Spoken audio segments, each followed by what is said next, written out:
নমস্কার, আমি তনুশ্রী রান্নাঘরে আপনাদের সবাইকে স্বাগত। আজ শেয়ার করব গন্ধরাজ কাতলা। আমি এখানে কাতলা মাছ ধুয়ে বেছে পরিষ্কার করে রেখেছি। এবার দিয়ে দেব গন্ধরাজ লেবুর জেসটা। সবুজ অংশটাই আমাদের লাগবে। দেখুন, সবুজ অংশটা সম্পূর্ণ নেওয়া হয়ে গেছে।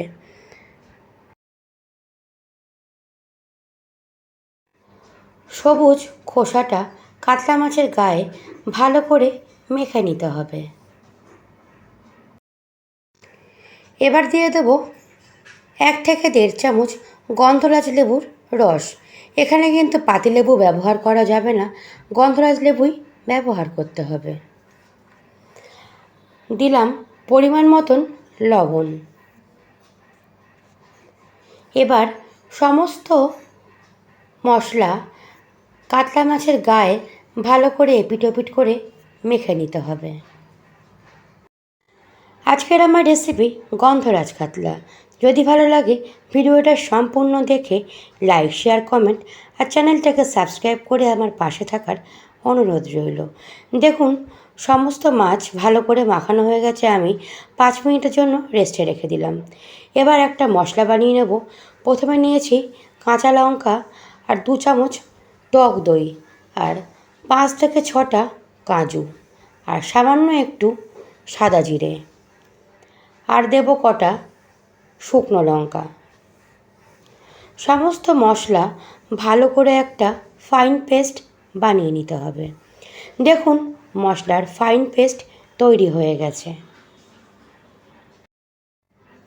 এবার ম্যারিনেট করা মাছ ভেজে নেওয়ার পালা।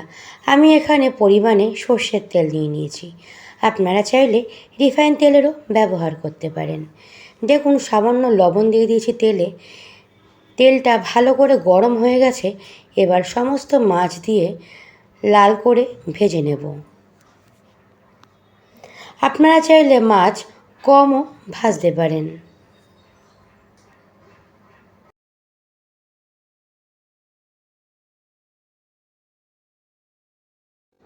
আমার যেই বন্ধুরা ফেসবুক থেকে দেখছেন তাদের কাছে অনুরোধ রইল আমার ফেসবুক পেজটাকে ফলো করে আমার পাশে থাকার। আর যেই বন্ধুরা ইউটিউব থেকে দেখছেন তাদের কাছে অনুরোধ রইল আমার ইউটিউব চ্যানেলটাকে সাবস্ক্রাইব করে আমার পাশে থাকার। দেখুন, সমস্ত মাছ প্রায় লাল করে ভাজা হয়ে গেছে। আমি একটা পাত্রে তুলে রাখবো। পুরনো বন্ধুদের অসংখ্য ধন্যবাদ আমার পাশে থাকার জন্য। নতুন বন্ধুদের জানাই সাদর আমন্ত্রণ। দেখুন, মাছ ভাজার তেলেই সমস্ত মশলার পেস্টটা আমি দিয়ে দিলাম। মশলার বাটি ধোয়া জলটাও দিয়ে দিলাম।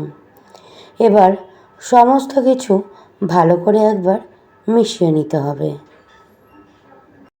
দিয়ে দেব পরিমাণ মতন লবণ আর টকের ব্যালেন্সটা ঠিকঠাক থাকার জন্য দিয়ে দেব সামান্য পরিমাণে চিনি।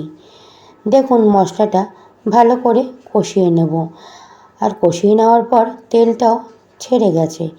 এই পর্যায়ে দিয়ে দেব সমস্ত ভেজে রাখা কাতলা মাছ।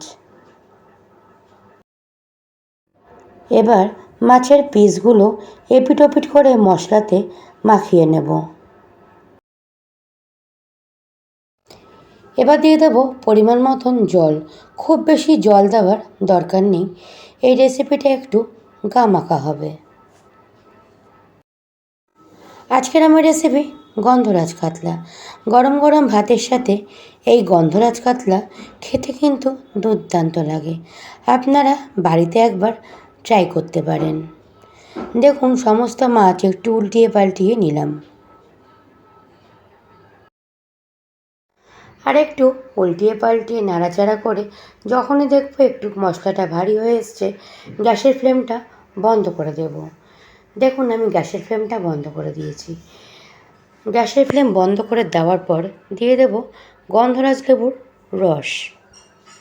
আমি এখানে অর্ধেক গন্ধরাজ লেবুর রস দিয়ে দিয়েছি। আবারও দিয়ে দেব গন্ধরাজ লেবুর জেসটা, অর্থাৎ সবুজ খোসাটা। এই কাজটা বন্ধুরা একটু সাবধানে করতে হবে, যাতে সাদা অংশটা না যায়, সাদা অংশটা গেলে কিন্তু তেতো ভাব চলে আসবে আর খেতেও ভালো লাগবে না। দেখুন সমস্ত জিনিসটা দেওয়া হয়ে গেছে। আমার গ্যাসের ফ্লেমটা এই পর্যায়ে কিন্তু বন্ধই করে দেওয়া আছে। আমি পরিবেশন করে দেব। আজকের আমার রেসিপি গন্ধরাজ কাতলা। যদি ভালো লাগে বাড়িতে একবার হলো বানিয়ে দেখতে পারেন। আর বাড়িতে বানালে আমায় কমেন্ট করে জানাতে ভুলবেন না। আজকের আমার রেসিপি যদি ভালো লাগে ভিডিওটা লাইক, শেয়ার, কমেন্ট আর চ্যানেলটাকে সাবস্ক্রাইব করে আমার পাশে থাকার অনুরোধ রইল।